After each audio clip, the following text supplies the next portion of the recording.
S, வீடு, schools, hotels, store room இங்கெல்லாம் partition wall கட்டணும்னாலும் இப்போ பில்டிங் ஓனர்ஸோட first choice Renocon Rapid Wall Panels. குரு அப்படிங்கிற கிரகம் நல்ல கிரகம் மட்டும்தானா சார்? இந்த 9 கிரகங்கள்லேயே அதிகப்படியான சுப கிரகம் அந்த குரு தான். அவர் நல்லதையும் செய்வார், கெட்டதையும் செய்வார். அகப்பட்டவனுக்கு அட்டமத்தொரு குரு அப்படின்னு சொல்கிறது. அப்போ 8ஆம் இடத்துல குரு வரும்போது ரொம்ப பலகீனமான அமைப்பு. 10ல் குரு இருக்கும்போது பதவி பறிபோகும். ஈசனூர் 10லே இறந்துள்ளதும் சொல்லியிருக்காங்க. அப்போ குரு எவ்வளோ பெரிய கெடுதலை செய்கிறார் பாருங்க. குரு 3, 6, 8ல் குரு இருக்கும்போது தங்க நகையை பூரா அடக வைக்க வேண்டியது. குருவோட பார்வையே இருக்காது. அவங்க என்ன மாதிரியான விஷயங்களை பண்ணணும்? பெண்கள் இதுக்கு என்ன செய்யணும் அப்படின்னு கேட்டீங்கன்னா மஞ்சள் தேய்ச்சி. மஞ்சளுக்கும் குருக்கும் என்ன சொல்லணும்?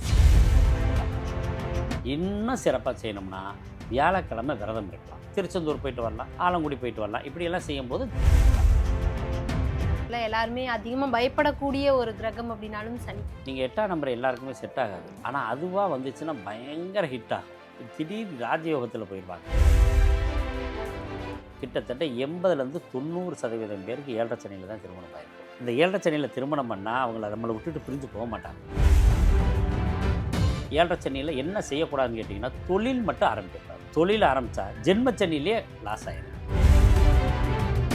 பூனை மாதிரி இந்த பொண்டாட்டி சிங்கம் மாதிரி மாறி அடிக்கிறாங்க சார் அப்படின்னு சொல்கிறோம் இல்லையா, அதுதான் கண்டகச்சனி. பாதச்சனியில் 5 வருஷம் உன்னை வாடி வதக்கிட்டேன், ஆனால் சொன்னபடி கேட்டேன், நீ குட் பாய். அதனால் நிறைய அப்படி.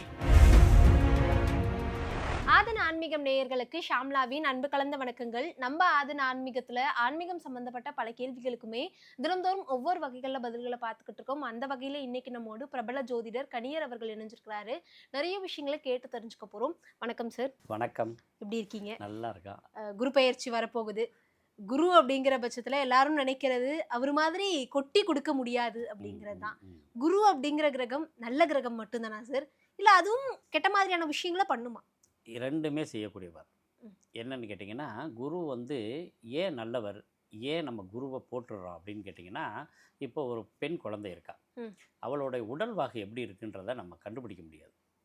அப்போ அவளோட அதாவது திருமண வயதை ஒற்றி வர்ற பெண், அந்த திருமண வயதுக்கு வர்ற பெண்ணுக்கு உடல் வாகு எப்படி இருக்குன்றதை கண்டுபிடிக்கிறதுக்கே நம்ம குரு பலன்னு ஒன்று எடுத்தாங்க. அப்போ உடல் ஆரோக்கியமாக இருக்கும் அந்த பொண்ணுக்கு. குருன்னா குழந்தை அப்படின்னு பேர். எப்படி தனத்துக்கு சொல்கிறோமோ தங்கத்துக்கு சொல்கிறோமோ அதே மாதிரி குருவை வச்சு தான் குழந்தையை கண்டுபிடிக்க முடியும். அப்போ ஒரு பெண் குழந்தை பெற்றுக்கொள்ளும் பாக்கியத்தை அடைகிறாளா அப்படின்னு கண்டுபிடிக்கிறதுக்கு தான் அந்த குரு பலனுக்கு பார்த்தாங்க. அப்போ குழந்தை கிடைக்க போகுது அப்படின்னப்பா என்ன செய்யலாம், கல்யாணத்தை பண்ணி வச்சிடலாம். அப்போ அவளோட உடல் ஆரோக்கியமாக இருக்குது, இப்போ திருமணம் பண்ணி வைங்க அப்படின்னு சொல்கிறதுக்கு தான் அந்த குரு பலனை நம்ம நிறைய பெரியோர்கள் இது பண்ணாங்க. அதே மாதிரி நம்ம ஒரு தொழில் பண்ணுறோம், வேலை வாய்ப்பு இருக்குது, இந்த மாதிரி விஷயங்கள தனம் எப்படி இருக்குது அப்படின்னு நினைப்போம் இல்லையா. அப்போ தனச்சேர்க்கைக்கு யார் அப்படின்னு கேட்டிங்கன்னா தனகாரகன் குரு. தனத்தை சொல்லக்கூடியவர் யாருன்னு கேட்டால் குரு. அப்போ இந்த தனம் வரக்கூடிய காலம் எப்போ அப்படின்றதுக்கு நம்ம அதை பார்க்கக்கூடியது இருக்குது. திருமணம், குழந்தை, தனம், இது எல்லாமே. அப்போ இந்த 9 கிரகங்கள்லேயே அதிகப்படியான சுப கிரகம் அந்த குரு தான். அவர் நல்லதையும் செய்வார், கெட்டதையும் செய்வார். இப்போ நல்லது நிறைய எல்லாமே சொல்லியிருப்பாங்க. அந்தணன் தனித்து நின்றால் அவதிகள் மெத்த உண்டு அப்படின்னு சொல்லியிருப்பாங்க. என்னன்னு கேட்டிங்கன்னா குரு தனிச்சிருந்தார்னா ஜனன ஜாதகத்தில் அந்த இடம் பாழாயிரும். அப்போ அதில் பலகீனமும் இருக்குது. இப்போ கோச்சாரத்திலே பாருங்கள், ஜென்ம குருவில் திருமணம் பண்ணால் ரொம்ப அவசர திருமணமாக நடக்கும். அதே மாதிரி ஜென்ம குரு ஒருத்தருக்கு வந்தால் வனவாசம் போகிறதுக்கும் வாய்ப்பு உண்டு. ஜென்ம குருவில் தான் ஊரை விட்டு வெளியூர் ஓடுறது, நம்ம சொல்லாமல் கொள்ளாமல் போகிறது இந்த ஜென்ம குருவில் தான். அப்போ இந்த மாதிரி நிறையா பலனில் குரு பலகீனமாக இருக்குது. அதாவது துரியோதனனோட படை மாண்டதே 3ஆம் இடத்துல குரு வரும்போது, துரியோதனன் படை 3ஆம் இடத்துல மாண்டுச்சு அப்படின்னு சொல்லுவாங்க. அதே மாதிரி தர்மபுத்திரர் வனவாசம் போனது 4ஆம் இடத்துல. அவருக்கு குரு 4ஆம் இடத்துல வரும்போது தான் தர்மபுத்திரரே வனவாசம் போனார். தர்மபுத்திரன்னா எவ்வளோ தர்மத்தை பண்ணவர், அவரே வனவாசம் போனாராம்மா. ஏன்னா அப்போ 6ல் குரு வரும்போது, அதாவது சத்தியமா முனி இரு காலிலே தலை பூண்டதுன்னு சொல்லுவாங்க. அப்போ முனிவர்கள் எவ்வளோ பலம் மிக்கவர்கள், அவர்களுக்கு எல்லா இதுவும் தெரியும். என்னங்க, அப்போ அவர் தலைக்குள்ளே அவர் காலுக்குள்ளேயே தலையை போட்டு மாட்டிக்கிட்டதாக சொல்லுவாங்க. அப்போ 6ல் குரு வரும்போது மாட்டிக்கிறாங்க. அட்டமத்தில் குரு வரும்போது அகப்பட்டவனுக்கு அட்டமத்தில் குருன்னு தான். இப்போ பாருங்க, ஒரு ரொம்ப நல்ல பையன் அவன் அமைதியாக உட்காந்துருப்பான், ஒரு அயோக்கிய பையன் வருவான், வாடா மாப்பிள்ள இந்த இடத்துக்கு போகலாம் அப்படின்னு. போயிட்டு வரலாம். அப்போ இவன் போக வேணாம்னு நினைப்பேன். இருந்தாலும் அவன் என்ன பண்ணுவான், இவனை ஃபோர்ஸ் பண்ணி கூட்டிகிட்டு போவான். ம். அவன் போய் ஒரு திருட்டையோ அல்லது ஒரு அசுப செயல்களே செய்வான். செஞ்சுட்டு அவன் ஓடி போயிடுவான். இந்த நம்மால் இருக்கான்ல, 8ல் குரு இருக்கும்போது இவன் மாட்டிக்கிருவான். அதுதான் அகப்பட்டவனுக்கு அட்டமத்தூர் குரு அப்படின்னு சொல்கிறது. அப்போ 8ஆம் இடத்துல குரு வரும்போது ரொம்ப பலகீனமான அமைப்பு இருக்குது. 10ல் குரு இருக்கும்போது பதவி பறிபோகும். ஈசனூர் 10லே இறந்துண்டதும் சொல்லியிருக்காங்க. அப்போ நம்ம இன்னைக்கு எல்லா சாமிக்குமே ஜாதி கொடுத்துட்டோம், ஈசனுக்கு மட்டும்தான் ஜாதி கொடுக்கல. அது ஒரு வார்த்தையை நீங்கள் கவனிக்கணும். ஈசனூர் 10லே தலையோட்டிலே இறந்துண்டதும் சொல்கிறான். அப்போ இந்த ஜாதி மதம் குலம் கோத்திரம் எல்லாம் ஆரம்பிக்கிறதுக்கு முன்னாடி பிறந்தவர் ஈசன். அவர் தான் உலகத்தை காக்கக்கூடியவர். அதாவது அழிக்கும் கடவுள்னு சொல்கிறோம் இல்லையா, இந்த இடத்துல பாவங்களை அழிக்கக்கூடிய கடவுள்னு பேர் அவருக்கு. அவரே பிச்சை எடுத்தாருன்னு சொல்லிட்டேன். அப்போ நம்ம ஏமாத்திரம் நம்ம மனுஷன். அப்போ 12ல் குரு வரும்போது துரியோதனோட மணி மகுடம் கீழே விழுந்துருச்சு. அப்படின்னா அவரை ராமரை வீழ்த்திட்டார். அவர் ராமரோட அம்பு பட்டு அவர் வீழ்ந்ததாக இறந்ததாக ஐதீகம். அப்போ குரு எவ்வளோ பெரிய கெடுதலை செய்கிறாரு பாருங்கள். இதில் இன்னொன்று பாருங்கள், குரு 3, 6, 8ல் குரு இருக்கும்போது தங்க நகையை பூரா அடகு வைக்க வேண்டியதாக வந்துடும். அடகு வைக்க வேண்டியது வரும். அது ஏன் சார் 3, 6? அது மறைவு ஸ்தானம். குருனா தங்கம் அப்படின்னு வச்சுக்கலாம். சூரியனுக்கும் சொல்லலாம், சுக்கிரனுக்கு ஆபரண தங்கம் சொல்லலாம், இதுக்கு இதை சொல்லலாம். அப்போ இந்த குரு 3, 6, 8ல் வரும்போது இவங்க போட்டிருக்க ஆபரணங்களை போய் அடகு வைக்கிற அளவுக்கு பலகீனமான அமைப்பு இருக்குது. இப்போ ஜனன ஜாதகத்திலேயே குருவுக்கு நல்ல பலன் கெட்ட பலன் 2 விஷயம் இருக்குது. உதாரணமாக ஒன்று சொல்கிறேன். இப்போ ஒரு கிரகம் இருக்குது, அவர் திசையை நடத்த போகிறார். லக்னத்துக்கு எந்த லக்னத்துக்காக இருந்தாலும் அவர் நல்லவராக இருந்தால் இந்த குருவோட பார்வை இருந்துச்சுன்னா அவர் நல்லதே செய்வார். இப்போ ஒரு லக்னத்துக்கு அசுவர், ஒரு கெடுதலை செய்யக்கூடிய கிரகம் வருது, அவரை குரு பார்க்குறாரு, கெடுதல் அதிகமாக செஞ்சிருவார். இவரோட எண்ணம் என்னன்னு கேட்டிங்கன்னா, யாரை பார்க்குறாரோ அவர்கள் செயலை விருத்தி பண்ணுபவர் அப்படின்றது பேர். அப்போ நல்லதும் செய்யக்கூடியவராக குரு இருக்கார், கெடுதலையும் செய்யக்கூடியவராக குரு இருக்கிறார். இதில் லக்ன பிரகாரம் ஒரு 6 லக்னத்துக்கு நல்லவராகவும் 6 லக்னத்துக்கு கெட்டவராகவும் வருவார்.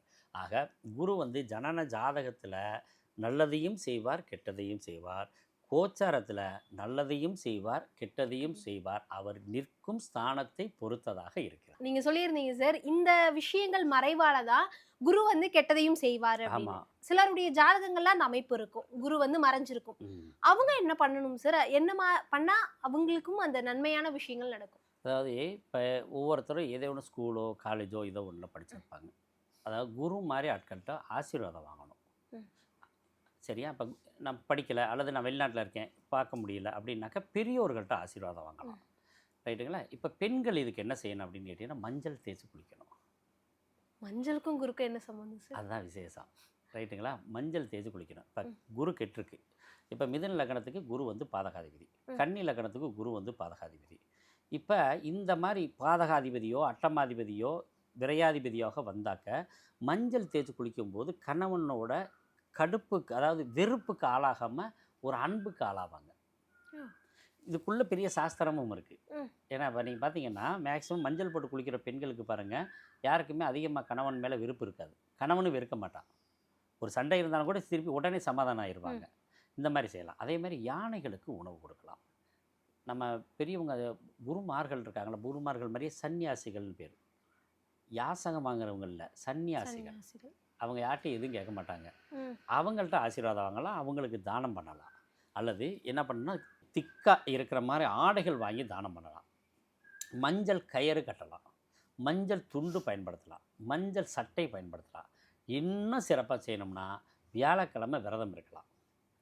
சுண்டல் புதன்கிழமை சுண்டல் ஊற வச்சு அதை நைட்டு முளைக்க வச்சு காலையில் வெறும் வயிற்றில் சாப்பிடலாம். இதெல்லாம் குருவனுடைய பரிகாரங்கள்னு சொல்கிறது. இதெல்லாம் இயற்கையான பரிகாரங்கள். அதே மாதிரி நவகிரகத்தில் குரு பகவான் இருக்கார் இல்லையா, அவருக்கு 2 நெய் தீபம் ஏற்றிட்டு வரலாம். இப்படி செய்யும்போது குருவனுடைய தோஷங்கள் விலகி நல்ல பலன்கள் கிடைக்கிறதுக்கு ஒரு நல்ல ஒரு வாய்ப்பாக கிடைக்கும். குருவுடைய பார்வை எல்லாருக்குமே வேணும்னு நினைப்பாங்க, சூப்பராக இருக்கும். ஆனால் சில பேருடைய ஜாதகத்தில் அந்த குருவுடைய பார்வை ரொம்ப கம்மியா இருக்கும், இல்ல குருவோட பார்வையே இருக்காது. அவங்க என்ன மாதிரியான விஷயங்களை பண்ணணும்? அதான் குருவோட பார்வை அசுவ பார்வைகள் இருக்கு. எப்படி அசுவ பார்வையா மாறும் அப்படின்னு கேட்டிங்கன்னா, ஒரு பாதகாதிபதி குருவோட தொடர்புல இருக்கார், அப்ப இவர்னால அவர் கெட்டு போயிடுவார். இப்போ குரு நீசமாயிட்டார், அப்போ அவருக்கு பார்வை பலம் இருக்காது. அதே மாதிரி இந்த குரு ராகு கூடயோ கேது கூடயோ சூரியனுடையோ அஸ்தங்கத்தில் இருந்தாலும் அவரோட பார்வை பலம் இருக்காது. அப்போ நம்ம என்ன பண்ணணும், இதே மாதிரி வியாழக்கிழமை விரதம் இருக்கிறது, அதே மாதிரி மஞ்சள் துண்டு பண்ணுவான், மஞ்சள் கரிச்சி பயன்படுத்தலாம், மஞ்சள் கயிறு கட்டலாம். இப்படியெல்லாம் செய்யும்போது நல்ல பலன்கள் நல்ல இதாக இருக்கும். அதே மாதிரி தட்சணாமூர்த்தி அப்படின்ற தெய்வத்தை வடக்கு பார்க்குற, அதாவது தெற்கு பகுதியில் இருப்பார். நம்ம வடக்கு பகுதியை பார்த்து கும்பிடணும், நேருக்கு நேராக கும்பிடணும். தட்சணாமூர்த்தியை மட்டும் நம்ம நேர கண்ணை பார்த்து கும்பிடலாம், அப்படி கும்பிட்டு வரலாம். அப்படி செய்யும்போது நல்லாயிருக்கும். அது போக நமக்கு இப்போ திருச்செந்தூர் போயிட்டு வரலாம், ஆலங்குடி போயிட்டு வரலாம். இப்படியெல்லாம் செய்யும்போது தோஷங்கள் நிறையா இருக்கும். அதே மாதிரி யாகங்களில் கலந்துக்கிறணும். யாகங்களில் கலந்துக்கிட்டாவே இந்த குரு பகவானுடைய தோஷம் நிறைய விலகக்கூடிய வாய்ப்புகள் உண்டு. இப்போ பெண்களாக இருந்தால் என்ன செய்யணும்னா, ஒரு மஞ்சள் துணி எடுத்து அதில் ஒரு மஞ்சள் விரலி மஞ்சள் இருக்கு இல்லையா, அதை மஞ்சளை எடுத்து நமக்கு முடிஞ்சு உள்ளுக்க வச்சுக்கணும். இப்படி வச்சுட்டோம்னாவே அந்த தோஷங்கள் நிறைய குறையும். இப்போது சனி அப்படிங்கிற பட்சத்தில் எல்லாருமே அதிகமாக பயப்படக்கூடிய ஒரு கிரகம் அப்படின்னாலும் சனி. சனியோட பாதிப்பு இருக்குது. 7.5 சனியாக இருக்கட்டும், ஜென்ம சனியாக இருக்கட்டும், பாத சனின்னு எந்த சனி எடுத்தாலும் எனக்கு ஒரு பயம் இருக்குது அப்படின்னா எல்லாருமே கேட்குறது திருநள்ளாறு போயிட்டு வரலாம். ஆமாம், போயிட்டு வந்தால் மாறிடுமா வாழ்க்கை, இல்லை அந்த சனி அதோட பாதிப்பு குறைஞ்சிருமா அப்படிங்கிறது. அதுக்கு உங்களோட பதில் என்னவா இருக்கும் சார்? அதாவதுங்க, சனி கொடுக்க யார் தடுப்பார்? அதிகப்படியான விசேஷத்தை கொடுக்கறது சனி பகவான் தான். நீங்கள் 8ஆம் நம்பர் எல்லாருக்குமே செட் ஆகாது, ஆனால் அதுவாக வந்துச்சுன்னா பயங்கர ஹிட் ஆகும். நம்மளாம் கேட்டு வாங்க முடியாது, அதுவாக வரணும் நம்பர். 8ஆம் நம்பர் வந்திருக்கு பார்த்தீங்கன்னா, அவங்க திடீர் ராஜயோகத்தில் போயிடுவாங்க. கிட்டத்தட்ட 19 வருஷம் அவருக்கு தான் திசா. சுக்கிரனுக்கு அடுத்து அதிகப்படியான திசா கொடுத்துருக்குது அவருக்கு தான். ஏன்னு கேட்டிங்கன்னா, அவர் நீதிமான். அப்படின்னா அவங்க செஞ்ச பாவ புண்ணியங்களோட அடிப்படையில் இந்த சனியினுடைய திசா பற்றி அவங்க எல்லாத்துக்கும் கொடுக்கக்கூடிய வாய்ப்புகள் இருக்குது. சனி மாதிரி கொடுக்கறதுக்கு யாருனாலையும் முடியாது, சனி மாதிரி தண்டிக்கிறதுக்கு யாருனாலையும் முடியாது. இப்போ ஜனன ஜாதகம்னு ஒரு ஷெட்யூல் இருக்குது, அதை நம்ம பார்த்துக்குருவோம். இப்போ கோச்சாரத்தில் சனி வந்து பார்த்திங்கன்னா முதல் சுற்றுன்னு சொல்லி ஒன்று இருக்குது.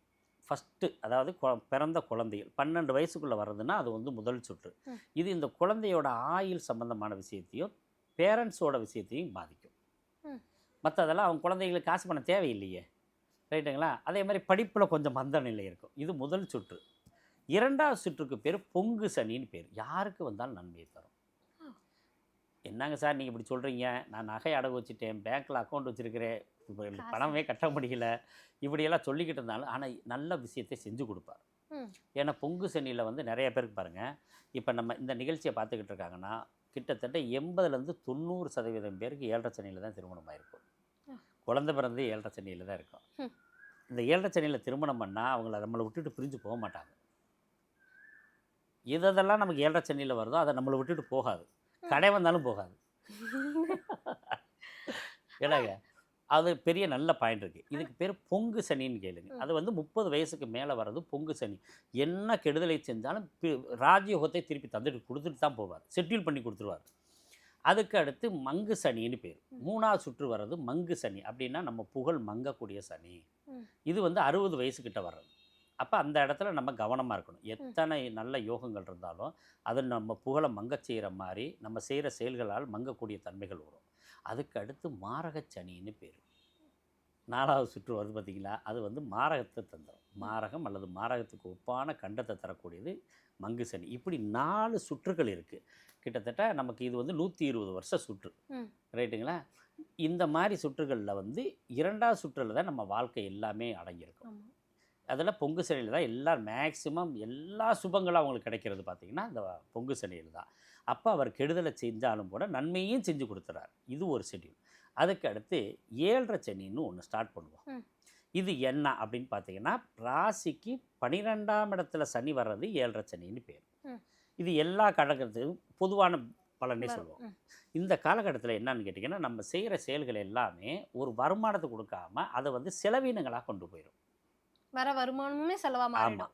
அப்போ தேவையில்லாத விரைய செலவுகள் இருக்கும். உடம்பு முடியலை அல்லது கர்மங்களுக்கு காரியத்துக்கு போக வேண்டியது அல்லது பயணங்களால் அலைச்சல், நம்ம ஒரு வேலையை விட்டு போட்டு இன்னொரு வேலைக்காக அலைஞ்சிக்கிட்டு இருக்கிறது, இப்படி இந்த 2.5 வருஷம் அவங்கள பாதிக்கும்.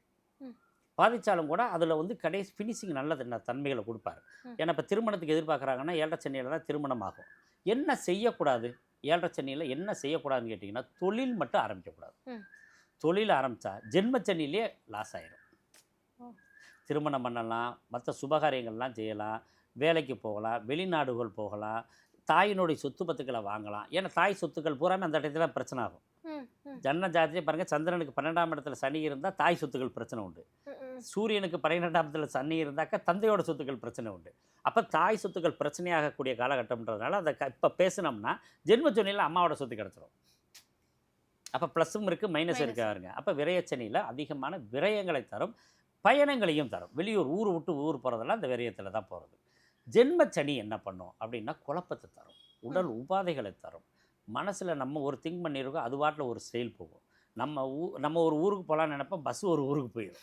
டிக்கெட்டை நம்ம மாற்றி எடுத்துருப்போம். அப்படி ஏன்னா இப்போ ட்ரெயினில் அவசரமாக போகணும், காலையில் 11 மணிக்கு இன்டர்வியூ, 10 மணிக்கு ட்ரெயினுக்கு போகும் அப்படின்னு நம்ம டிக்கெட்லாம் புக் பண்ணி வச்சுருப்போம். அவன் 12 மணிக்கு தான் போய் இறக்கி விடுவான், இன்டர்வியூ அவுட் ஆயிரும். அது மாதிரி குழப்பங்களை தரக்கூடிய சனி. அப்போ முன்னெச்சரிக்கையாக இருந்தாங்கன்னா அந்த குழப்பங்கள் தவிர்க்கலாம். ஆனால் ஜென்மச்சனியில் திருமணமாகிறது ரொம்ப பெரிய விசேஷம். அதே மாதிரி குழந்தை பிறக்கிறது ரொம்ப பெரிய விசேஷம். நல்ல அருமையான குழந்தைகளாக பிறக்கும். ஏன்னா மற்ற உற்றார் உறவினர்களாக வரும், இவங்களுக்கு மட்டும்தான் குழப்பத்தை தரும். பாதச்சனின்னு ஒன்று இருக்குது. பாதச்சனியில் 5 வருஷம் உன்னை வாடி வதக்கிட்டேன், ஆனால் சொன்னபடி கேட்டேன், நீ குட் பாய், அதனால் நிறைய அப்படின்னு கொடுத்துட்டு போவார். பாதச்சனியில் தான் நிறைய பண வருவாய் வரும். ஆனால் ஒரு மனுஷனோட வாழ்க்கையில் இந்த 7.5 சனி அப்படிங்கிற காலத்தில் தான் வாழ்க்கைக்கு என்னென்ன விஷயங்கள் தேவையோ, இல்லை வாழ்க்கைக்கு என்னென்ன மாதிரியான விஷயங்கள் நம்ம யோசிச்சு பார்க்கணும், நம்ம என்னென்னலாம் வச்சுக்கணும்னு நினைச்சோமோ அந்த விஷயங்கள்லாம் ஏன் சார் இவ்வளோ சனிகள் இருக்கு, அந்த ஜென்ம சனி அதுல கூட இல்லாம 7.5 சனியில ஏன் சார் அந்த விஷயங்கள்லாம் நடக்குது? அதான் இது என்னன்னு கேட்டீங்கன்னா, நம்ம போன ஜென்மாவில் என்ன செஞ்சுட்டு வந்தோம், பாவ புண்ணியங்கள் அப்படின்றது இருக்கு. ஜனனி ஜென்ம சௌக்கியானம் அப்படின்னு சொல்லியிருக்காங்க. முன் ஜென்மத்தில் என்ன இதில் பிறந்தோமோ அதே பாதிப்பு தருது. அதே மாதிரி இந்த ஜென்மத்தில் நம்ம செஞ்ச பாவங்களும் அந்த ஜென்மச்சனியில் தான் பிரச்சனையை கொடுக்கும். நம்ம நினைக்கிறோம், ஏன்னா அரசன் நன்று கொள்வான் தெய்வம் நின்று கொள்ளும்னு நினச்சிக்கிட்டு இருப்போம். ஆனால் சனி வச்சு செய்வார், அதுதான் விசேஷம். ஏன்னா நம்ம செஞ்ச பாவ புண்ணியத்துக்கு தகுந்த மாதிரி அவர் ப்ளஸ் ஆர் மைனஸை கொடுக்கக்கூடிய தன்மைகள் இருக்குது. இதில் ஒரு குறிப்பிட்ட நாட்கணக்கெல்லாம் இருக்குது. இந்தந்த பாதங்களில் போகும்போது யோகம் இருக்குது, இந்தந்த பாதங்களில் போகும்போது அவயோகங்கள் இருக்குது, இந்தந்த பாதங்களில் போகும்போது கண்டங்களும் இருக்குது. அப்படி ஒரு ஷெட்யூலும் இருக்குது. இந்த கிட்டத்தட்ட 7.5 சனி 7.5 வருஷம் இருக்குது இல்லைங்களா, அதை பாதம் வாரியாக நம்ம எடுக்கிற பலன்னு நம்ம இதில் சாஸ்திரத்தில் இருக்குது. இப்போ இந்த 7.5 சனினா இது மட்டும் பிரச்சனை இல்லை, இன்னும் இருக்கிற ஷெட்யூலு அம்மாவை எப்போ பாதிக்கும், எப்போ வீடு கட்டினா கண்டமாகும், எப்போ வீடு கட்டுறதுனால அம்மாவுக்கு கண்டம், எப்போ வீடு கட்டுறதுனால மனைவி கண்டம், எப்போ வீடு கட்டுறதுனால தொழிலுக்கு கண்டம்னு ஒன்று இருக்குது. அது எப்போ அப்படின்னு பார்த்தீங்கன்னா அர்த்தாசம சனியில் தான் பாருங்கள். இப்போ பாருங்கள், இப்போ தனுசு ராசிக்கு அர்த்தாசம சனி, வீடு கட்டுறதுனால அர்த்தாசம சனினால அம்மாவுக்கு கண்டம் உண்டு.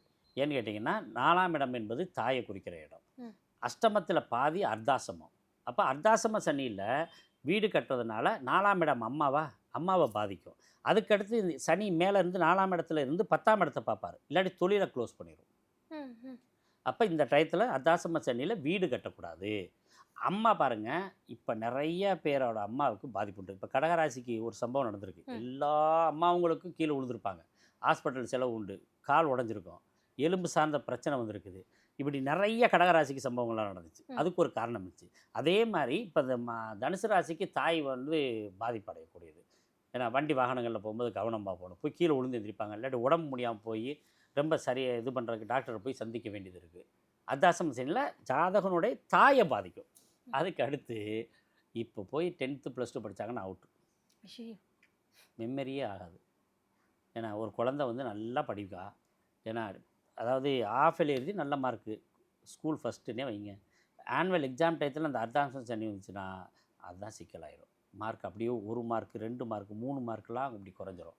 ஒழுங்காக படிக்காதவங்களுக்கு 30 மார்க் வரைக்கும் குறையும். நல்லா படிக்கிறவங்களுக்கு அவங்க எதிர்பார்க்க அந்த ரேங்கிங் கிடைக்காது. அதுதான் அர்த்தாசம சனியுடைய பாதிப்பு. இதுக்கு அடுத்து அஷ்டம சனின்னு ஒரு பாதிப்பு இருக்குது. அந்த காலத்தில் என்ன சொல்லுவாங்க, அஷ்டம சனி வந்துச்சுன்னா 2.5 வருஷத்துக்கு அப்பா முகத்தை பார்க்காதீங்கன்னு சொல்லுவாங்க. அந்த அளவுக்கு பிரச்சனை வரும், அப்பாவுக்கு உடம்பு முடியாமல் போயிடும். அதில் ஆனால் பியூட்டிஃபுல்லான ஒரு விஷயம் இருக்குது, அப்பாவோட சொத்து இருக்குது இல்லைங்களா, பாரம்பரிய சொத்து, அது இவனுக்கு கிடைக்கும்.